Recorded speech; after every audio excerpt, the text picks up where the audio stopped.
કેમ છો? मजामा। भाई लोग, आज कहानी एक ऐसी लड़की की जो महज 21 साल की उम्र में दिल्ली के एक आयोजन में मंच पर चढ़ी और उस वक्त के सबसे बड़े राजनीतिक हीरो की धज्जियां उड़ाकर वापस लौटी।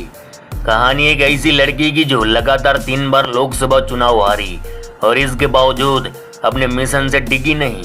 कहानी एक ऐसी लड़की की जो आजाद भारत की सबसे ताकतवर नेता बनी। ये मायावती के राजनीतिक जीवन की शुरुआत की कहानी है जिसे सुनकर आप भी हिल जाओगे। मुलायम सिंह यादव, मायावती और गेस्ट हाउस कांड। यूपी की राजनीति पर जब जब बात होगी तब तब इन 3 शब्दों का जिक्र जरूर होगा। लेकिन आपको यूपी के गेस्ट हाउस कांड को समझना है तो फिर 32 साल पीछे चलना पड़ेगा। बाबरी विध्वंस के बाद पूरे देश में जय श्री राम की गूंज थी। ऐसा लग रहा था जैसे हिंदुत्व के रथ पर सवार भारतीय जनता पार्टी को यूपी में टक्कर देने वाला कोई न था। तभी 1993 का विधानसभा चुनाव आया। साल 1992 में जनता दल से अलग होकर मुलायम सिंह यादव ने समाजवादी पार्टी बना ली थी। हालांकि इससे पहले मुलायम सिंह यादव यूपी के मुख्यमंत्री रह चुके थे, लेकिन यूपी में राम मंदिर की आंधी को मुलायम सिंह ने भांप लिया। इसी बीच मुलायम सिंह ने बड़ा सियासी दांव खेला। यूपी की राजनीति में अपने पैर मजबूत कर रही काशीराम की बहुजन पार्टी के साथ हाथ मिलाया। यूपी में बीजेपी के जय श्री राम के नारे के काट के लिए 2 सियासतदानों ने हुंकार भर ली थी। तब ये मेल बहुत बेजोड़ लग रहा था। मुलायम सिंह यादव और काशीराम के मिलन से यूपी में अति पिछड़ा वर्ग और दलित वर्ग के वोट बैंक एक हो गए। बीजेपी जय श्री राम के नारे से पूरा यूपी साधने निकली, लेकिन मुलायम और काशीराम ने नारा दिया, मिले मुलायम काशीराम, हवा में उड़ गए जय श्री राम। और यूपी के चुनाव में यही हुआ। समाजवादी पार्टी ने 256 और बहुजन समाज पार्टी ने मिलकर 164 सीटों पर चुनाव लड़ा। सपा अपने खाते में से 109 सीटें जीतने में कामयाब रही, जबकि 67 सीटों पर हाथी का दांव चला। लेकिन दोनों की ये रिश्तेदारी ज्यादा दिन टिक नहीं पाई। साल 1995 के गर्मियां दोनों दलों के रिश्तों को खत्म करने का वक्त ले आई। इसमें मुख्य किरदार बना गेस्ट हाउस कांड। उस दिन जो कुछ हुआ वह शर्मसार करने वाला था। उस दिन यूपी की सियासत पर एक ऐसा दांव लगा जो आज भी उसका पीछा नहीं छोड़ता। और यही वह कांड है जिसके बाद कथित तौर पर कहा जाता है कि मायावती ने साड़ी छोड़कर सूट पहनना शुरू कर दिया था। बात है 1995 की। मुलायम सिंह यादव की सपा और काशीराम की बसपा गठबंधन सरकार यूपी की सत्ता में थी, लेकिन गठबंधन में सब कुछ सही नहीं चल रहा था। फिर आया 23 मई 1995 का दिन। मुलायम सिंह तब बसपा के संस्थापक काशीराम से बात करना चाहते थे, लेकिन काशीराम ने मना कर दिया। इसी रात काशीराम ने फोन कर दिया बीजेपी नेता लालजी टंडन को। फोन पर बात हुई बीजेपी बसपा गठबंधन को लेकर। ये वो समय था जब काशीराम की तबीयत खराब थी। वह अस्पताल में भर्ती थे। उनकी देखभाल कर रहे थे उनके दोस्त और राज्यसभा सांसद जयंत मल्होत्रा, साथ में मायावती भी थी। तब काशीराम ने मायावती को बुलाया और पूछा कि क्या वो सूबे की सीएम बनेगी। बताया जाता है कि काशीराम ने मायावती को बीजेपी के समर्थन वाले लेटर भी दिखाए। इसके बाद 1 जून 1995 को मायावती लखनऊ पहुंच गई और सपा बसपा के 1.5 साल पुराने गठबंधन को खत्म करने की जानकारी राज्यपाल मोतीलाल वोरा को भेज दी। राज्यपाल को लिखी चिट्ठी में मायावती ने सपा से समर्थन वापस लेने के साथ ही बीजेपी के साथ सरकार बनाने का दावा भी पेश किया। फिर आया 2 जून 1995 का दिन। इस तारीख को यूपी के राजनीतिक इतिहास का काला दिन कहा जाता है। इस दिन मायावती लखनऊ में ही स्टेट गेस्ट हाउस में बसपा विधायकों के साथ मीटिंग कर रही थी। उधर समर्थन वापसी की सूचना से आग बबूला हुए मुलायम सिंह यादव ने अपने समर्थकों को गेस्ट हाउस भेज दिया। इन समर्थकों को एक टास्क दिया गया था। उस समय बसपा के एक बागी नेता राज बहादुर के नेतृत्व में पहले ही 12 विधायक टूटकर सपा के समर्थन में आ चुके थे, लेकिन दल बदल कानून के चलते बसपा के 67 में से कम 1/3 विधायकों का टूटना जरूरी था। फिर क्या मुलायम सिंह यादव ने समर्थकों को टास्क दिया कि कुछ विधायकों को समझाकर या धमकाकर अपनी तरफ करना है। मुलायम समर्थक बाहुबलियों की ये फौज पहुंच गई गेस्ट हाउस। यहाँ करीब 4 बजे से हिंसा शुरू हुई और 2 घंटे तक चली। इस हिंसा में सपा और बसपा दोनों दलों के कई समर्थक घायल हो गए। बसपा विधायकों ने आरोप लगाया कि गेस्ट हाउस के कॉन्फ्रेंस रूम से कुछ विधायकों का अपहरण करने की कोशिश भी की गई। बाहुबलियों की ये फौज जब गेस्ट हाउस पहुंची तो वहां एक कमरे में मायावती अपने समर्थकों के साथ थी। भीड़ के बारे में जानकारी मिलने पर कमरे का गेट अंदर से बंद कर दिया गया तो सपा समर्थकों ने गेट पीटना शुरू कर दिया। मायावती को यहाँ जाति सूचक और लिंग सूचक गालियां दी गई, उन्हें बाहर आने की धमकी दी गई। बताया जाता है कि उस समय वहां मौजूद यूपी पुलिस के जवानों को मुख्यमंत्री मुलायम सिंह यादव का सीधा निर्देश था कि सपा समर्थकों पर सख्त कार्रवाई ना की जाए।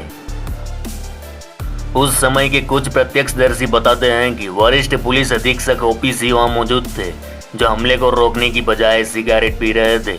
इसके बाद शाम के समय लखनऊ के जिलाधिकारी राजीव खैर गेस्ट हाउस पहुंचे।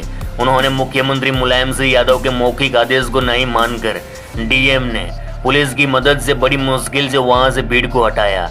अब तक राज्यपाल तक भी पूरी सूचना पहुंच गई थी। ऐसे में एक्स्ट्रा पुलिस फोर्स मौके पर पहुंची, तब जाकर लाठीचार्ज हुआ और सपा समर्थकों को खदेड़ा गया।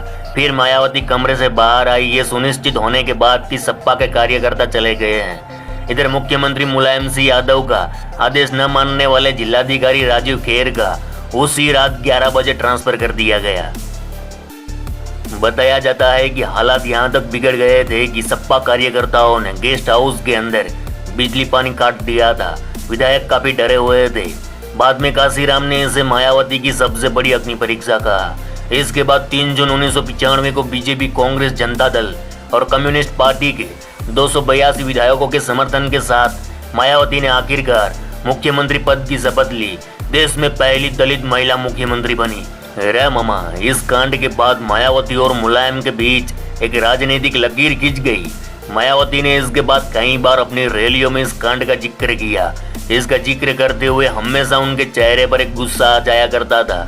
अब सुनो मामा, इसी गेस्ट हाउस कांड के दौरान एक शख्स मायावती के लिए मसीहा बनकर आया था, जिसने मायावती को बचाया, जिसे मायावती अपना भाई मानती थी, जिसकी मौत पर मायावती फुट फुट कर रोई थी। उस बीजेपी नेता की तुलना यूपी के अगले सीएम के तौर पर होती थी। नाम था ब्रह्मदत्त द्विवेदी। फर्रुखाबाद के अमृतपुर गांव के रहने वाले और पेशे से वकील ब्रह्मदत्त द्विवेदी भाजपा के कदावर नेताओं में थे। कल्याण सिंह सरकार में ऊर्जा व राज्य विभाग के कैबिनेट मंत्री रहे। द्विवेदी राम जन्मभूमि आंदोलन में भी काफी सक्रिय रहे। 90 के दशक में वह सूबे के बड़े ब्राह्मण राजनेता माने जाते थे।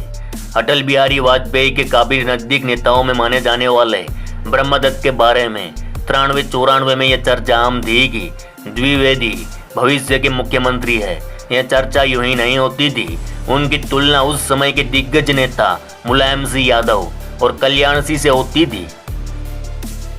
लगातार जीत और लोकप्रियता का चढ़ता हुआ यह ग्राफ ही शायद उनका बड़ा दुश्मन बन गया। वसंत पंचमी फरवरी 1997 की रात, जब वह फर्रुखाबाद में अपने मित्र रामजी अग्रवाल के भतीजे के तिलक समारोह में शामिल होकर बाहर निकले और अपनी कार में बैठने लगे, उसी समय उन पर ताबड़तोड़ फायरिंग हो गई। लोग बताते हैं कि गोली चलाने वालों में विजय सिंह भी थे, साथ में गैंगस्टर संजीव जीवा, जिसे हाल ही में लखनऊ कोर्ट में विजय यादव नाम के शख्स ने 7 से 8 गोलियां मारकर मार गिराया। खैर, उस दिन ब्रह्मदत्त और उनके सुरक्षा कर्मी ब्रजकिशोर तिवारी की मृत्यु हो गई थी। बताया जाता है कि द्विवेदी की हत्या के पीछे राजनीतिक कारण थे। लोग उनकी लोकप्रियता से घबराने लगे थे। साथ ही कई नेता अपने लिए भविष्य का संकट मानने लगे थे। लोगों का मानना था कि द्विवेदी के राजनीतिक विरोधियों ने विजय सिंह को आगे करके इस घटना को अंजाम दिया। जून 1995 को स्टेट गेस्ट हाउस कांड में जिस तरह ब्रह्मदत्त द्विवेदी ने बसपा नेता मायावती को बचाया था, साथ ही मायावती और काशीराम पर हमला बोलने आए सपा के लोगों से मोर्चा लिया था, उसके चलते तो द्विवेदी और भी चर्चित हो गए थे। साथ ही उनका राजनीतिक कद भी काफी बढ़ गया था। उन्होंने मुलायम सिंह के राजनीतिक विरोधी उपदेश सिंह चौहान को जिस तरह संरक्षण दिया और उन्हें मुलायम के इलाके से घुमाते हुए लखनऊ लेकर आए, उससे भी उनकी छवि यह बन गई थी कि वह किसी से भी टकरा सकते हैं। एक रिपोर्ट के मुताबिक गेस्ट हाउस कांड के दिन सपा के गुंडे दरवाजा तोड़कर विधायकों को जबरदस्ती मुख्यमंत्री आवास ले जाकर समर्थन में हस्ताक्षर करवा लिए थे। बताते हैं कि इस घटना में मायावती को बचाने वाले ब्रह्मदत्त द्विवेदी थे, जो अपने गेस्ट हाउस से निकलकर अकेले सपा के गुंडों से भिड़ गए थे। ब्रह्मदत्त की हत्या के बाद मायावती उनके घर जाकर फूट फूट कर रोई थी। और जब ब्रह्मदत्त की पत्नी ने चुनाव लड़ा तो मायावती ने उन्हें अपना भाई बताते हुए उनके लिए वोट मांगे। यही नहीं, उनके खिलाफ कोई प्रत्याशी तक नहीं खड़ा किया था। बताया जाता है कि 2 जून से पहले मायावती अक्सर साड़ी पहनते हुए नजर आती थी, लेकिन इस घटना के बाद उन्होंने कभी साड़ी नहीं पहनी।